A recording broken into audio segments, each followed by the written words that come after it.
Entre colinas cubiertas de olivares y senderos que se retorcían como venas de tierra seca, el ambiente transmitía una mezcla de aromas a pan recién horneado, humo de hogueras y animales pastando.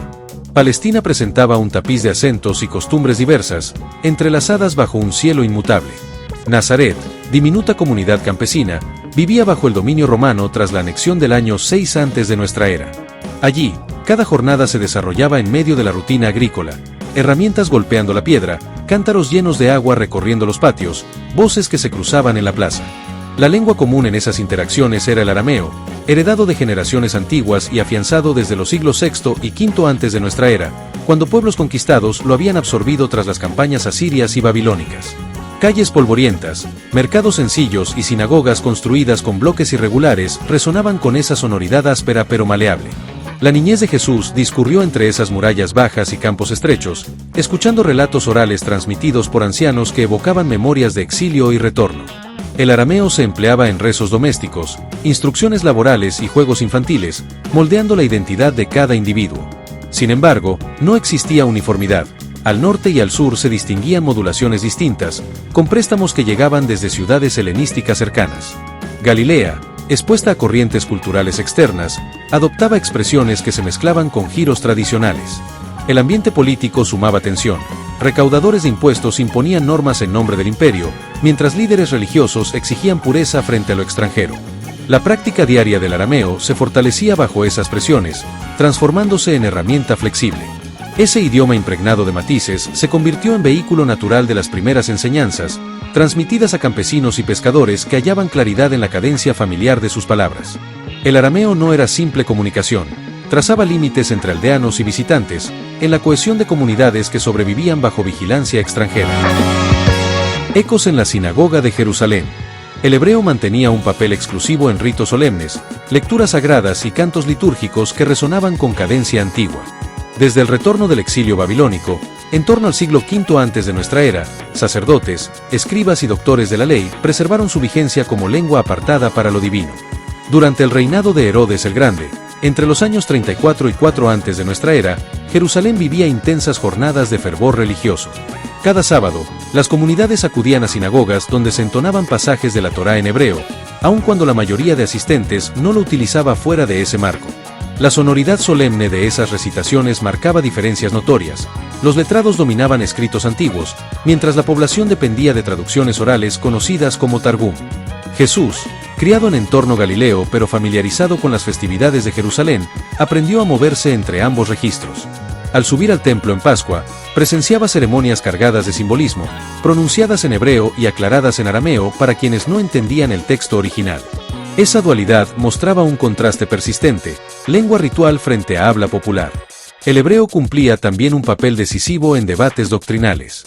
Fariseos, saduceos y maestros de la ley utilizaban expresiones precisas para interpretar mandamientos, imponiendo rigor filológico en disputas públicas. Ese conocimiento otorgaba prestigio intelectual. Quien aspiraba a enseñar debía evidenciar manejo del hebreo.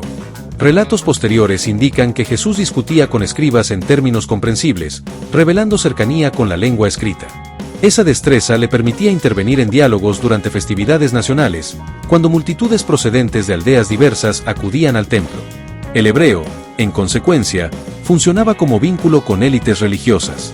Aunque escaso en vida rural, resultaba imprescindible para transmitir enseñanzas en la Ciudad Santa, donde las normas del templo exigían pronunciación exacta y apego estricto a la tradición textual. Palabras en plazas helenísticas. Tras la conquista de Alejandro Magno en el siglo IV antes de nuestra era, el griego koiné se expandió con fuerza por toda la cuenca oriental del Mediterráneo, estableciéndose como idioma común para comunicación, comercio y administración. En Palestina, ciudades como Séforis y Tiberíades se transformaron en centros urbanos de cultura helénica, con plazas concurridas, mercados, talleres de artesanos, templos y calles empedradas donde el murmullo de voces se mezclaba con el sonido de actividades cotidianas. Cada interacción entre comerciantes, funcionarios y visitantes extranjeros requería comprensión del griego, entendido desde Egipto hasta Siria, mientras los emperadores augustos consolidaban su uso en decretos, contratos y registros oficiales. Aunque la vida rural mantenía tradiciones semíticas y prácticas aldeanas, la cercanía de Galilea a esos núcleos urbanos favorecía contacto frecuente con expresiones helénicas y con conceptos administrativos, legales y comerciales que circulaban por la región. Jesús, según testimonios posteriores, no permaneció limitado a círculos aldeanos, se desplazó por territorios costeros y ciudades cosmopolitas donde predominaba el griego, y allí tuvo que comprenderlo y expresarse con claridad para dirigirse a extranjeros, comerciantes y miembros de comunidades judías de la diáspora. La Septuaginta, traducción de las Escrituras realizada en Alejandría, se utilizaba ampliamente y servía como referencia para enseñar fuera de los límites locales, dominando el idioma para transmitir ideas. En Decápolis, región compuesta por 10 ciudades con fuerte influencia helénica, el griego regía tribunales, plazas, mercados y foros. Predicar sin conocerlo resultaba imposible. Los evangelios registran diálogos con centuriones y extranjeros, evidenciando la interacción obligada con públicos diversos. Jesús, alternando arameo en aldeas y griego en ciudades, ajustaba su expresión según la audiencia, lo que favorecía comprensión en contextos multiculturales, abiertos a debates y encuentros con filósofos itinerantes que recorrían foros y ágoras, mostrando la utilidad práctica del idioma en cada conversación fuera del ámbito aldeano. Tensiones bajo la sombra del imperio. La presencia romana en Palestina, tras la entrada del general Pompeyo en Jerusalén, instauró una organización política rígida que influyó directamente en la dinámica lingüística del territorio. Gobernadores como Poncio Pilato, en funciones entre los años 26 y 36 de nuestra era, emitían decretos en latín, mientras que el griego se utilizaba de manera habitual para comunicarse con la población local, favoreciendo entendimiento amplio. Ese entorno generaba un contexto multilingüe en el que coexistían al menos 4 lenguas: arameo, hebreo, griego y latín. La mayoría de los habitantes dominaba únicamente las 2 primeras, pero las élites, funcionarios y escribas debían manejar también los idiomas imperiales. Jesús se movía con naturalidad en esa complejidad, alternando registros según interlocutores. Cuando respondía a oficiales romanos, probablemente empleaba griego, pues el latín permanecía restringido a entornos militares, administrativos y ceremoniales. Las inscripciones colocadas en la cruz, según los relatos, aparecían en 3 idiomas distintos, reflejo del mosaico cultural imperante. La política de dominación buscaba controlar poblaciones heterogéneas mediante instrumentos lingüísticos, promoviendo el griego como herramienta de cohesión en Oriente y reservando el latín en Occidente. En consecuencia, Palestina se convirtió en espacio de tensiones lingüísticas. Las disputas religiosas no solo giraban en torno a interpretaciones doctrinales, sino también a la pureza o aceptación de expresiones según su procedencia. Los fariseos recelaban del uso de giros helénicos en rituales, mientras los helenistas defendían su aplicación para llegar a comunidades dispersas. Jesús predicaba en aldeas sometidas a tributos imperiales y debía elegir con precisión cada lengua, consciente de que cualquier término inapropiado podía despertar sospechas de rebeldía. El entorno de vigilancia constante convertía la selección del idioma en acto de prudencia, consolidando una red compleja de significados en la que cada frase se adaptaba a oyentes diversos bajo la supervisión de soldados, recaudadores y magistrados atentos a cada palabra pronunciada. Cruces en caminos polvorientos.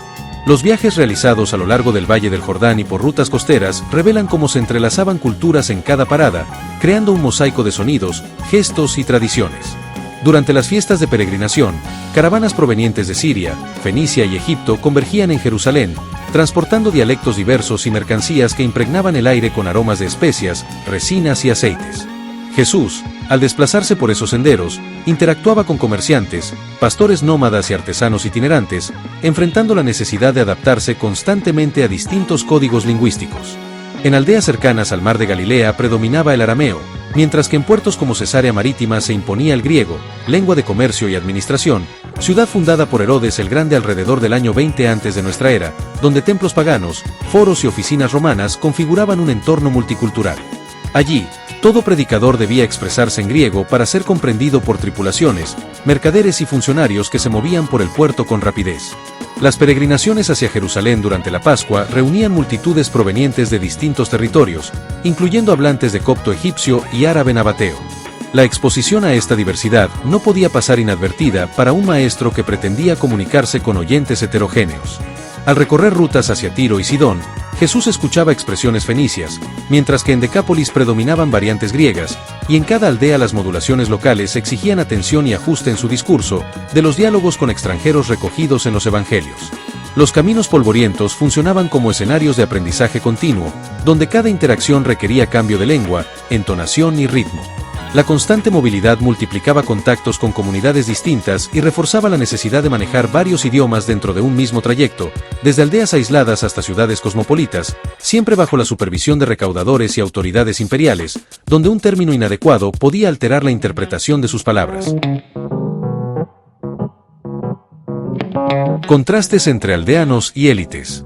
En la Palestina coexistían profundas diferencias sociales y culturales que se reflejaban de manera clara en el uso de la lengua.